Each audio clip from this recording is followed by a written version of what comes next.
Hello दोस्तों, welcome back to our channel. आज हम आपके साथ डिस्कस करेंगे stages and theories of human development, जो आपको मेडिकल सोशल वर्कर के सिलेबस में दिया गया है। इसमें आज हम पढ़ेंगे एरिक्सन के बारे में, जिन्होंने 8 स्टेजेस ऑफ डेवलपमेंट दी है। इन स्टेजेस को हम एक एक करके डिस्कस करेंगे और लास्ट में हम इसको समराइज करके भी आपको समझा देंगे। तो इस वीडियो को आप अंत तक जरूर देखें। इससे पहले भी हमने काफ़ी सारी वीडियोस बनाई है जो कि मेडिकल सोशल वर्कर एग्जाम से रिलेटेड है। आप हमारी प्लेलिस्ट जाके चेक कर सकते हैं। Stages and theories of human development. Erikson was a psychologist who believed that personality develops through a series of 8 stages. Erikson एक साइकोलॉजिस्ट थे। वो मानते थे कि जो पर्सनालिटी डेवलपमेंट होती है वो 8 स्टेजेस से होके गुजरती है और हर एक स्टेज जो है वो एक साइको सोशल क्राइसिस से होके गुजरता है। और ये जो साइको सोशल क्राइसिस है ये कॉन्फ्लिक्ट है बिटवीन टू अपोजिट फोर्सेस। इसमें एक फोर्स जो है वो पॉजिटिव है and the another one is negative force. जब सक्सेसफुल रेजोल्यूशन हो जाता है हर एक स्टेज में क्राइसिस का, तो उससे डेवलपमेंट होती है हेल्दी पर्सनैलिटी की। और अगर अनसक्सेसफुल रहे रेजोल्यूशन इन स्टेजेस में, तो जो क्राइसिस है उससे साइकोलॉजिकल प्रॉब्लम्स हो जाती है। अब हम एक एक करके इन स्टेजेस को पढ़ेंगे। The 8 stages of psychosocial development. The first one is trust versus mistrust. जो फर्स्ट स्टेज है इन्फेंसी स्टेज है। जो इन्फेंसी स्टेज है इसमें हम लोगों पे ट्रस्ट करना सीखते हैं। हमें समझ आती है कि कौन हमारा ख्याल रख रहा है, किस पे हमें भरोसा करना चाहिए और किस पे हमें भरोसा नहीं करना चाहिए। अगर फैंसी स्टेज में सेंस ऑफ ट्रस्ट डेवलप नहीं होता है तो आगे जाके एक मिसट्रस्ट की सेंस डेवलप हो जाती है और फ्रेंड्स बनाने में डिफिकल्टी फेस करता है। इस स्टेज का एज ग्रुप रहता है birth to 18 months. For example, if an infant is fed on a regular schedule and their diaper is changed promptly, they will learn to trust their needs will be met. However, if an infant is often led to cry or their needs are not met promptly, they may develop a sense of mistrust. ये आपको example से समझाया है कि जैसे घर पे भी आप अगर इसको डोमेस्टिक स्पेयर में देखेंगे तो कैसे ट्रस्ट और मिसट्रस्ट डेवलप होता है एक छोटे से बच्चे में। सेकंड है autonomy versus shame and doubt. ये स्टेज टॉडलरहुड में आती है। The toddler learns to control their own bodies and to make their own choices. इस स्टेज में टॉडलर अपनी बॉडी को कंट्रोल करना सीखता है और अपनी चॉइसेस भी डेवलप करता है। If they are given the opportunity to do this, they will develop a sense of autonomy, and if are not given the opportunity to do this, they will develop a sense of shame and doubt. अगर बच्चे को opportunity दी जाती है अपनी choices develop करने में और अपने आप सीखने में, तो उसमें एक सेंस ऑफ ऑटोनॉमी डेवलप होती है। और अगर ये अपॉर्चुनिटी उसे नहीं मिलती है, ज्यादा पैम्पर किया जाता है, उसे खुद से सीखने का मौका नहीं मिलता है, तो उस चाइल्ड में एक सेंस ऑफ शेम और डाउट डेवलप हो जाएगी। ये जो एज ग्रुप है ये 18 मंथ्स टू 3 इयर्स तक आता है। अगर हम इस स्टेज की एग्जांपल लेते हैं, a toddler who is allowed to feed themselves and to dress themselves will develop a sense of autonomy. However, a toddler who is not allowed to do these things may develop a sense of shame and doubt. तो आप इस example से easily समझ सकते हैं कि इस stage का क्या मतलब है। थर्ड है इनिशिएटिव वर्सेस गिल्ट। ये प्री स्कूल स्टेज है। इसमें जो बच्चा है वो इनिशिएटिव लेना सीखता है और एक्सप्लोर करता है वर्ल्ड को around them. If they are encouraged to do this, they will develop a sense of initiative. If they are discouraged from doing this, they will develop a sense of guilt. इस stage में बच्चा initiative लेना सीखता है और explore करता है अपने आसपास के वर्ल्ड को। जब उसे एनकरेज किया जाता है तो उसमें एक सेंस ऑफ इनिशिएटिव डेवलप होता है, खुद से वो डिसीजन ले पाता है। और अगर उसे डिस्करेज किया जाता है तो वो सेंस ऑफ गिल्ट फील करता है। इस स्टेज का एज ग्रुप है 3 to 6 years. For example, a preschooler who is encouraged to play and to explore will develop a sense of initiative. However, a preschooler who is discouraged from playing and exploring may develop a sense of guilt. तो ये theory of psychosocial development की third stage है और इसकी example आपको समझा दी गई है। अगर आप इन स्टेजेस को एक बार भी अच्छे से समझोगे, पढ़ोगे और नोट्स बनाओगे साथ साथ वीडियो के, एग्जाम में आपको क्वेश्चंस भी आते हैं तो आपको अंडरस्टैंडिंग होगी कैसे आप क्वेश्चंस का आंसर देना है। Stage number 4, industry versus inferiority. ये जो स्टेज है ये स्कूल एज वाली स्टेज है। In this stage the school age child learns to master new skills and to achieve their goals. If they are successful in this, they will develop a sense of industry. If they are unsuccessful, they will develop a sense of inferiority. इस stage में बच्चा master करता है new skills को और achieve करता है अपने गोल्स को। अगर वो सक्सेसफुल रहता है तो एक सेंस ऑफ इंडस्ट्री डेवलप होती है। अगर वो इस स्टेज में अनसक्सेसफुल रहता है तो एक सेंस ऑफ इंफीरियरिटी उसके अंदर डेवलप हो जाती है। और जो एज ग्रुप रहता है इस स्टेज का वो है 6 to 12 years. For example, a school age child who is successful in school and sports will develop a sense of industry. However, a school age child who is not successful in school or in sports may develop a sense of inferiority. Stage number 5, identity versus role confusion.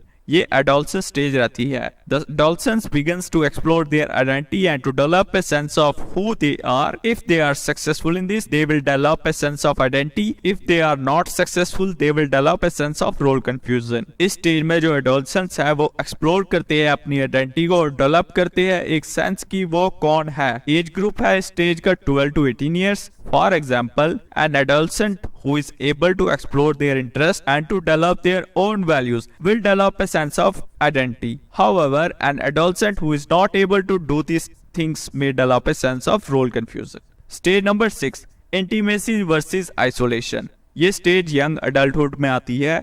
The young adult begins to form close relationship with others. If they are successful in this, they will develop a sense of intimacy. If they are unsuccessful, they will develop a sense of isolation. ये जो young adulthood की stage है, ये 18 से 40 years के बीच होती है। तो 18 साल से ऊपर जो भी young adult relationship बनाने में successful होता है, चाहे वो friendship हो या love relationship हो, तो उसमें एक sense of intimacy develop होती है। Psychology में intimacy का मतलब है एक feeling develop करना ट्रस्ट और इमोशनल क्लोजनेस की टुवर्ड्स ईच अदर, जिससे हम ओपनली कम्युनिकेट कर सकें अपने थॉट्स और फीलिंग्स को अपने दोस्त और अपने लव्ड वन के साथ। बट अगर नहीं कर पाता है वो एक सक्सेसफुल फ्रेंडशिप डेवलप करने में या रिलेशन डेवलप करने में, तो उसमें एक सेंस ऑफ आइसोलेशन डेवलप हो जाती है जिससे वो अपने आप को अकेला समझने लगता है। Stage number 7, generativity versus stagnation.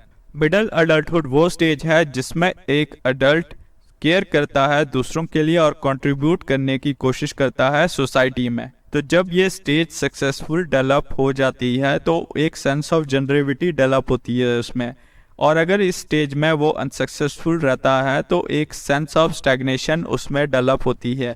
इस स्टेज का एज ग्रुप रहता है 40 years to 65 years.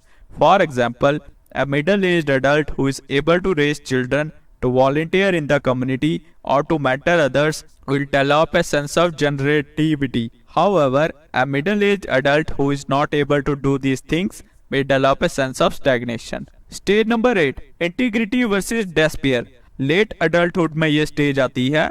The old adult looks back on their lives and evaluates their choices. If they are satisfied with their life, they will develop a sense of integrity. If they are not satisfied, they will develop a sense of despair. इस stage में जो old adult है वो अपनी life को पीछे मुड़ के जब देखता है और इवेलुएट करता है कि उसकी चॉइसेस, उसके डिसीजन अगर अच्छे रहे हैं तो उन अच्छे डिसीजंस पे वो एक सेंस ऑफ इंटीग्रिटी डेवलप करता है। बट अगर वो पछतावा करता है कि जो उसने जिंदगी जी है उसमें उसने कोई प्रोडक्टिव काम नहीं किया है, तो वो एक सेंस ऑफ डिसअपियर की फीलिंग डेवलप करता है। इस स्टेज में एज ग्रुप रहता है 65+ years old. For example, an old adult who is able to look back on their life and feel satisfied with their choices will develop a sense of integrity. However, an old adult who is not able to do this may develop a sense of despair. Conclusion. Conclusion में Erikson psychosocial theory of development यही बताती है कि ये काफ़ी complex और comprehensive theory है human development की। इसमें 8 स्टेजेस है जो कंट्रीब्यूट करती है फील्ड ऑफ साइकोलॉजी में और एक्सप्लेन करती है कैसे डेवलपमेंट होती है पर्सनैलिटी की from infancy to old age. अब हमने जो आपके साथ साइकोसोशल स्टेजेस को डिस्कस किया है, हम उसको समराइज करके आपको एक बार दोबारा रिवाइज कराएंगे जिससे कि आपको ये स्टेजेस अच्छे से याद हो जाए। फर्स्ट स्टेज जो थी वो थी इन्फेंसी। एज ग्रुप है इसका 0 to 18 मंथ्स। इस स्टेज में जो साइको सोशल क्राइसिस या बेसिक कॉन्फ्लिक्ट अराइज होते हैं वो है ट्रस्ट वर्सेस मिसट्रस्ट, और जो इंपॉर्टेंट इवेंट इसमें फॉल होते हैं वो है फीडिंग या कंफर्ट। और इसमें जो की क्वेश्चन अराइज होते हैं वो है कि ये मेरा जो वर्ल्ड है ये सेफ है मेरे लिए या नहीं, क्योंकि ये छोटे बच्चे की बात हो रही है यहाँ पे इन्फेंसी स्टेज में, तो ये क्वेश्चन ऐसे अराइज होते हैं। अर्ली चाइल्डहुड में 18 मंथ्स to 3 years तक टाइम पीरियड रहेगा। इसमें autonomy versus shame and doubt की फीलिंग डेवलप होती है। टॉयलेट ट्रेनिंग कराई जाती है, ड्रेसिंग कैसे करनी है। अगर ये सक्सेसफुल कंप्लीट होती है स्टेज तो उसमें ऑटोनॉमी डेवलप होती है। तो क्वेश्चंस वो अपने आप से पूछ सकता है कि can I do the things by myself और need I always rely on others. और अगर वो रैली होता है, दूसरों पे डिपेंडेंट रहता है, तो ये जो स्टेज है ये बेसिक कॉन्फ्लिक्ट उसमें आ जाता है, शेम एंड डाउट का। उसके बाद थर्ड स्टेज है प्री स्कूल। 3 to 6 years इसका टाइम फ्रेम रहता है। इसमें इस स्टेज को इनिशिएटिव वर्सेस गिल्ट कहा गया है। इसमें बच्चा एक्सप्लोर करता है, खेलता है और अपने आप से क्वेश्चन करता है एम आई गुड और बैड। तो जब वो गुड अपने आप को मानता है तो एक इनिशिएटिव की भावना उसमें उत्पन्न होती है, और अगर गिल्ट में रहता है तो ये स्टेज उसके लिए बैड होती है। उसके बाद आती है स्कूल एज, जिसको हम इंडस्ट्री वर्सेस इंफिनिटी की स्टेज कहते हैं। इसका जो टाइम फ्रेम है वो 6 to 12 years है। इसमें बच्चा स्कूल जाता है, एक्टिविटीज सीखता है और कोशिश करता है कि वो कैसे अपने स्किल्स को एनहांस करे। How can I be good. The next stage is adolescence stage. 12 to 18 years adolescence stage रहती है। इस स्टेज का नाम है identity versus role confusion. Identity develop होती है अगर वो अच्छे रिलेशनशिप डेवलप करता है, और अगर वो कंफ्यूजन में रहता है तो यही उसकी आइडेंटिटी क्राइसिस आ जाती है। और इसमें क्वेश्चन जो अराइज होते हैं who am I and where am I going. Young adulthood की बात करें हम तो 18 से 40 years की एज में आता है ये। इसमें इंटीमेसी वर्सेस आइसोलेशन के बीच तकरार रहती है।